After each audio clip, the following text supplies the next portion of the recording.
जिस दौर में ईरान के खिलाफ हवा बनी हुई है, ईरान खतरे में है और तमाम दुनिया ईरान के खिलाफ। ऐसे में आपको बता दूं कि रशिया ने अपनी दोस्ती निभा दी है। मेरे दोस्तों, अब रूस ने अपने फाइटर जेट बनाने का लाइसेंस ईरान को सौंप दिया है। बड़ी खबर है दोस्तों। खबर यह है कि अब ईरान अपने ही मुल्क के, अपने ही सरजमीन के अंदर रूस का advance fighter jet Su-35S, Su-30S Iran के अंदर ही बनाएगा। दोस्तों, इस खबर के बाद पूरे मिडिल ईस्ट की तस्वीर बदल जाएगी। ईरान अब रूसी एडवांस फाइटर जेट बनाएगा और खबर यह है कि इससे दोस्ती रशिया की और ईरान की ओर बढ़ेगी। जाहिर सी बात है, रशिया और ईरान पहले से ही मिलकर मिलिट्री कोऑपरेशन कर रहे हैं, लेकिन यह पहली बार है कि अब जिस चीज़ की कमी ईरान को है, फाइटर जेट की, अब रूस जो दुनिया के खतरनाक हथियार बनाने में से एक देश आता है, वो खुद रूस ईरान को हथियार यानी फाइटर जेट बनाने का लाइसेंस दे चुका है।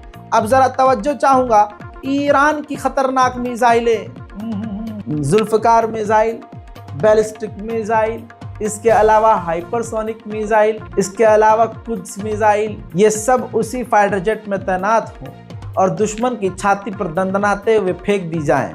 वाह, इमेजिनेशन में ही मजा आ रहा है। उधर दुश्मन जहां ईरान को डराने की कोशिश कर रहा है, उधर ईरान दुश्मन से 10 हाथ आगे चल रहा है।